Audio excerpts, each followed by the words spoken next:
Sir, पहला सवाल प्रधानमंत्री नरेंद्र मोदी की जल्द ही होने वाली रूस यात्रा पर है। इसको कैसे देखते हैं आप? अभी भारत-रूस के जो संबंध हैं, किस मोड़ पर हैं?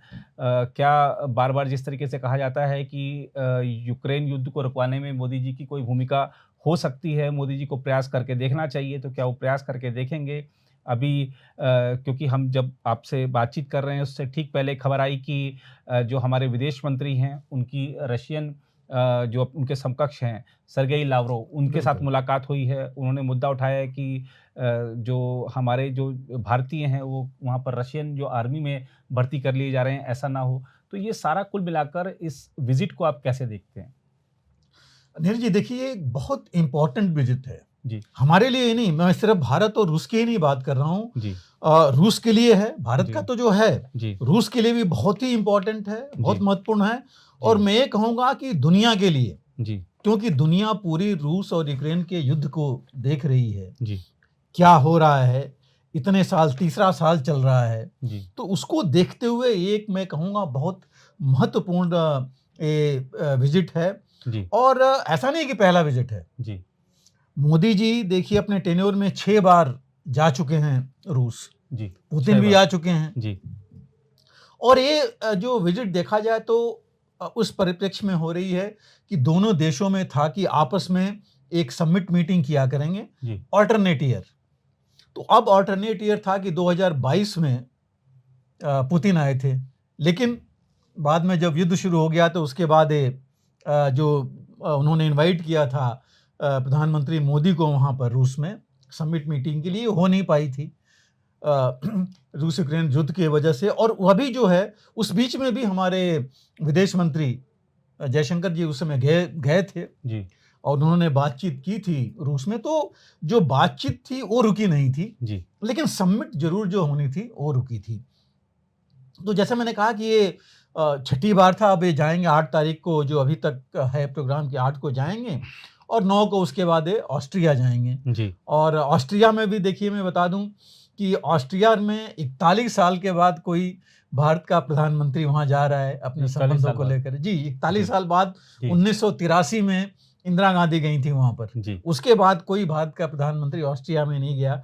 तो आप समझ सकते हैं कि किस तरह अपनी रीच को, अपने आप को, भारत की रीच की मैं कहूँगा बढ़ाना चाहते हैं जी, प्रधानमंत्री आगे जी, जा कर के वहाँ पर। कुछ जगह मैं देख रहा था कि उसमें आ रहा था कि प्रधानमंत्री क्यों जा रहे हैं, कितनी बार जा रहे हैं रूस में। मैं भी कह दूँ कि अमेरिका में तो प्रधानमंत्री 8 बार जा चुके हैं। जी, तो अब ये जो विजिट है, ये महत्वपूर्ण किस वजह से, देखिए फोकस जो लोग कह रहे हैं, हमें थोड़ा परिप्रेक्ष्य देखना पड़ेगा, किस जी, किस परिप्रेक्ष्य में विजिट हो रही है। जी, माहौल सबको पता है।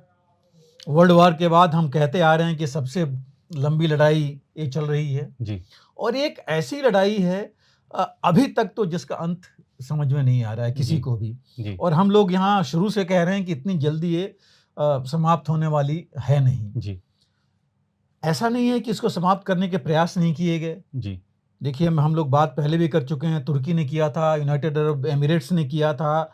बैक चैनल डिप्लोमेसी अमेरिका से भी होती रही है, जी, अमेरिका और रूस में होती रही है। और हमने दर्शकों को बताया था पहले कि देखिए, फरवरी में लड़ाई शुरू हुई थी। मार्च में, करीब ये कहिए कि 2 हफ्ते बाद, मार्च में ही अमेरिका, पेंटागन कहिए, मैं अमेरिका जी, आर्मी कहूँगा, जी, और रूस के आर्मी के बीच में डायरेक्ट बातचीत होनी शुरू हो गई थी। जी, तो वो बंद नहीं है, इसके साथ भी युद्ध चल रहा है। जी, अभी के माहौल में देखिए, अब ऐसा लग रहा है कि किसी को ना बहुत ज़्यादा लाभ हो रहा है, ना हानि हो रही है। जी, ना पहले कहा जा रहा था कि ये तो स्टेलमेट हो जाएगा, कोई कहीं नहीं रहेगा, रुका रहेगा। जी, वो ही नहीं है। जी, रूस धीरे-धीरे आगे बढ़ता जा रहा है। जी, यूक्रेन कर नहीं पा रहा है क्योंकि उसके पास आदमी नहीं है, मैन पावर नहीं है, और यूक्रेन के पास ये भी नहीं है, हथियार की कमी है। जी, तो ये परिप्रेक्ष्य देखिए, तो ये शांति वार्ता अभी स्विट्जरलैंड में हुई थी, जहाँ की 90 देशों की बात थी, करीब 88 गए थे। जी, और कुछ लोग आए थे हेड ऑफ स्टेट, बाकी नहीं गए थे। हमारे यहाँ से भी डेलीगेशन गया था, लेकिन बात आगे नहीं बढ़ पाई थी। जी, और हमारे प्रधानमंत्री पहले ही बोल चुके हैं, उन्होंने पुतिन के सामने बोला था कि ये this is not era of war, ये जी, लड़ाई का समय नहीं है। जी, तो मुझे एक ये परिप्रेक्ष्य है। दूसरा परिप्रेक्ष्य देखिए कि ये लड़ाई हम शुरू से कह रहे हैं, ये यूक्रेन और रूस की नहीं है, ये पूरे विश्व को का माहौल जो है बदल रही है, क्योंकि ये नाटो और अमेरिका मिला लीजिए, अमेरिका यूरोप मिला करके और रूस की लड़ाई है, रूस के साथ हो रही है। रूस के साथ चीन और ईरान ले लीजिए, नॉर्थ कोरिया ले लीजिए, तो आप देख सकते हैं कि क्या अभी परिप्रेक्ष्य है। और इस परिप्रेक्ष्य में हमारे प्रधानमंत्री का जाना मुझे लगता है कि ये जरूरी है। जरूरी है 2-3 चीजों पर। पहला तो अगर आप सिर्फ यही लें जो माहौल की हम बात कर रहे थे कि शांति वार्ता हो, क्योंकि हमारे प्रधानमंत्री और मैं कहता हूं भारत हमेशा से कहता रहा है कि बातचीत के माहौल से ही चीजें तय होनी चाहिए, समाप्त की जानी चाहिए, और चाहते हैं कि युद्ध रोका जाए। लेकिन किस तरह रोका जाए, कैसे जाए, मेरे ख्याल से हमने डिस्कशन किया था कि जो चीजें यूरोपियन कंट्रीज कह रही हैं, स्विट्जरलैंड में उन्होंने बोला था, वो एक तरफा है। रूस भी जो अपनी बात कह रहा है वो भी एक तरफा है। तो ऐसे अगर ये अपनी अपनी बात कहते रहेंगे तो शायद नहीं हो पाएगा, बीच का रास्ता निकले।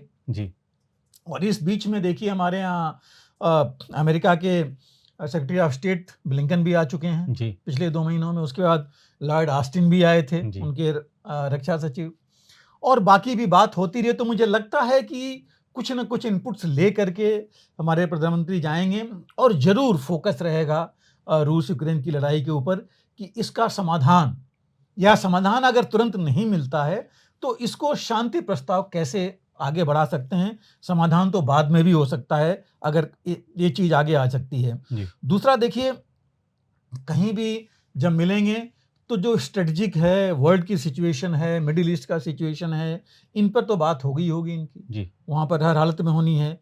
दूसरा, अगर रूस के पास जा रहे हैं और रूस चीन ने बोला हुआ है कि वो तो आजीवन, मतलब उनका फॉरएवर का साथ है, हमेशा का साथ है। अभी जो माहौल बनता, मैं जो देख रहा हूं, मुझे लग रहा है कि अभी के माहौल में रूस और चीन, ईरान, आप नॉर्थ कोरिया, सबको लीजिए, तो मुझे लग रहा है कि चीन का पलड़ा थोड़ा भारी है, इकोनॉमिकली, मिलिटरली, क्योंकि रूस तो डाउन थोड़ा हो गया है दोनों में, इकोनॉमिकली और मिलिटरली भी, कंपेयर टू चीन। वर्ल्ड में देखिए तो ऐसा नहीं है, वो इतना ज़्यादा नहीं हुआ है, अपना इकोनॉमी उसको वैसे 3-4% पर चल रही है। तो लेकिन रूस अभी थोड़ा डाउन है, और जब उसने नॉर्थ कोरिया के साथ अपनी संधि की है तो मेरे हिसाब से चीन को थोड़ा सा धक्का लगा है कि इन्होंने कॉम्प्रिहेंसिव ट्रीटी कर ली आपस में, तो कुछ ये माहौल है। तो चीन का भी मामला आएगा, और जब चीन का मामले इसके बारे में बातचीत होगी तो ये जरूर आएगा चीन और भारत जो संबंध है। और कहीं मुझे लगता है कि चीन शायद ये कोशिश न करे कि रूस पर प्रेशर डाले कि हम अपने फॉरएवर संबंधों को बनाने के लिए कि रूस भारत पर प्रेशर डाले। तो ये कुछ चीजें हैं, मुझे पूरी वो है कि ये जरूर फोकस में रहेगा, ये इन चीजों पर बात होगी। दूसरा देखिए, सबसे बड़ी चीज है जो हमारी नजदीकी रूस के साथ है, जो हम हमेशा कहते रहे, रूस भी कहता रहा है, हम कहते हैं कि हमारा वो बहुत ही एस्टेब्लिश्ड फ्रेंड है, जिसको हमने सोचा समझा हर समय देखा है। मिलिटरली हम काफ़ी उस पर डिपेंडेंट थे और हैं भी, अमेरिका से है, हम आत्मनिर्भर हो रहे हैं, बट अभी भी हैं। आप S-400 देख लीजिए जो हमारे पास आ गई है, और एक और बैटरी आनी है एयर डिफेंस की, बहुत उन्नत किस्म की, हालांकि रूस ने S-500 बना लिया। तो ये भी एक चीज़ है कि जो मिलिट्री जो भी इक्विपमेंट है उनके बारे में बातचीत वहाँ पर जरूर होगी। और इसके साथ ऑयल, तेल का देखिए, ये बहुत ज़रूरी चीज़ है। हम तो सैंक्शंस के बावजूद हम तेल ले रहे हैं, और हमने कन्विंस कर दिया अमेरिका और नाटो को भी कि हमें ज़रूरी है, क्यों ज़रूरी है वहाँ से ऑयल लेना, तेल लेना। चाहे वो आप कहिए उसको, हमने बाकी लोगों ने स्ट्रेटेजिक इंडिपेंडेंस बोला, या ये बोला कि हम अपना इंटरेस्ट देखेंगे, सब देख रहे हैं तो हम भी देख रहे हैं, बट वो भी बात आएगी। बट क्या बात आएगी, मैं इसमें ज़रा दर्शकों को बताना चाहता हूँ। देखिए, ऑयल का सबसे बड़ा इम्पोर्ट तो हम कर रहे हैं, इसमें कोई डाउट नहीं है, लेकिन पहले कंसेशन देता था रूस हमको पर बैरल, वो तकरीबन $8 से $10 डॉलर पर बैरल था, जो अब कम हो करके 2 से 3 या 3 से 4 डॉलर पर बैरल हो गया है। जी। तो नुकसान तो हमारा है, हो सकता है शायद इसकी भी बात आए। दूसरी एक मेरीटाइम रूट बन रहा था चेन्नई से व्लादिवोस्तोक तक, जी। उसके बारे में बात होगी। हालांकि थोड़ा लेट चल रहा है, बट जरूर उससे बहुत फायदा होगा ट्रेड में जी। दोनों देशों को, वो भी जरूर बात होगी। एक और जो इम्पोर्टेंट बात है वो है पेमेंट का। जी। ट्रेड में जो पेमेंट्स करने हैं, अब देखिए जो हालात हैं, अब आज के नहीं पहले से हम इंपोर्ट ज़्यादा कर रहे हैं रूस से और एक्सपोर्ट बहुत कम कर रहे हैं। वो जो चीज़ें हैं रूस को चाहिए वो हमारे पास है नहीं, हम कर नहीं रहे हैं अभी। तो वो जो है उसके बारे में पहले हमारा करार हुआ था कि रुपये में हम पेमेंट कर सकते हैं रूस को, लेकिन अब रूस के पास रुपया इतना इकट्ठा हो गया है कि चूंकि अब बैलेंस ऑफ पेमेंट्स उसके फेवर में है, तो वो जो है अब वो चाहता है कि रुपये में नहीं किसी और में ट्रेड करें। तो वो भी एक पॉइंट है जो कि ऑलरेडी इस पर बात हो रखी होगी।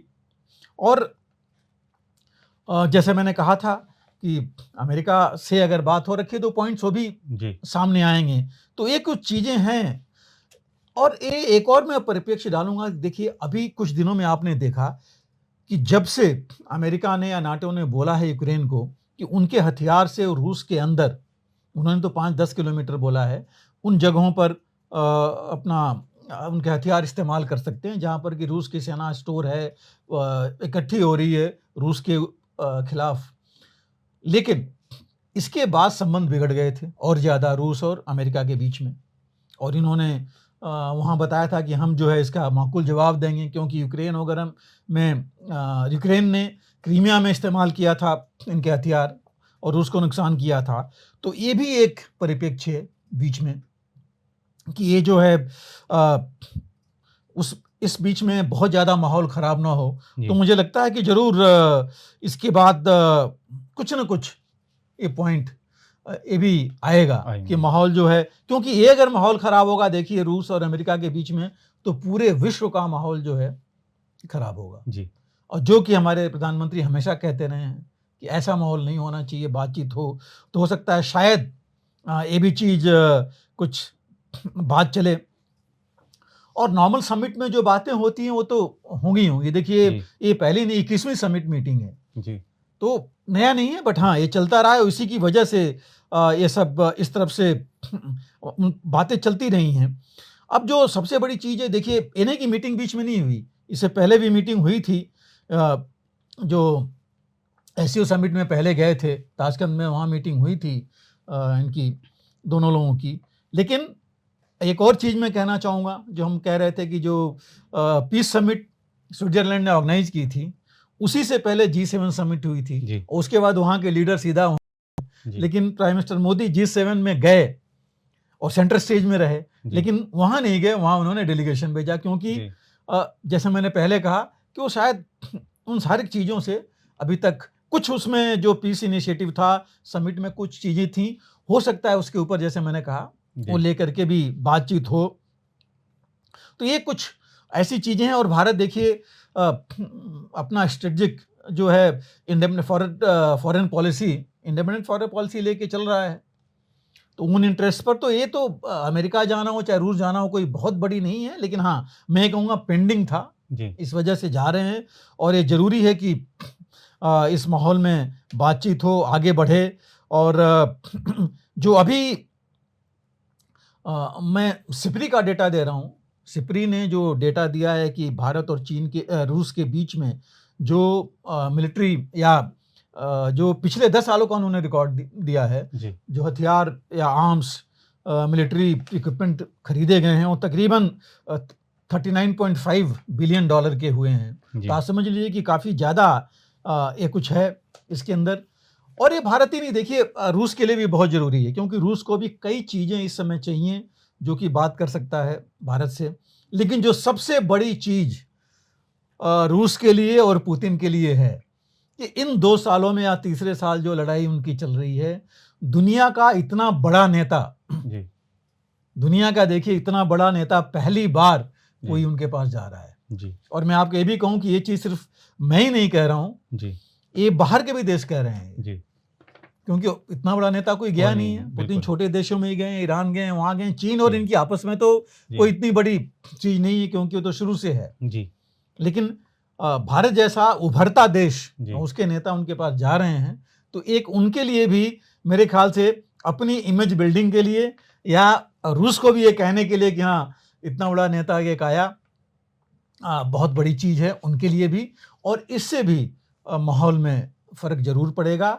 और इससे मैं कहूँगा कि ऐसा नहीं है कि यूक्रेन को कुछ ये लगना चाहिए कि उसके खिलाफ कुछ है। जी, यूक्रेन का भी फ़ायदा होगा, क्योंकि आप देखिए बात करते रहे हैं हमारे प्रधानमंत्री यूक्रेन से भी। और यही नहीं, देखिए पुतिन से गए नहीं वो अलग की बात है, लेकिन जी, 6 बार वो बातचीत कर चुके हैं टेलीफ़ोन पर, जो पब्लिक नॉलेज में आया है, जी, बाकी अलग है। वही चीज़ यूक्रेन से भी उन्होंने ज़ेलेंस्की से भी बात की है। तो ये जो चीज़ है, हो सकता है इससे ज़ेलेंस्की को भी फ़ायदा होगा, वो भी शायद वेट कर रहे हों। यूरोपियन कंट्रीज़ भी वेट कर रहे हों कि जी। इसका क्या फ़ायदा, क्या बातचीत होती है और क्या फ़ीडबैक उनको मिलता है। तो एक मुझे लगता है कि ये बहुत महत्वपूर्ण, जैसे मैंने कहा, और एक बहुत सकारात्मक जी, ये विज़िट होगी। जी। अगर आप भी लेना चाहते हैं देश दुनिया की तमाम जानकारी, तो आज ही सब्सक्राइब करें हमारे चैनल को। साथ ही नीचे दिए बेल आइकन को जरूर दबाएं ताकि हर अपडेट आप तक पहुंच सके।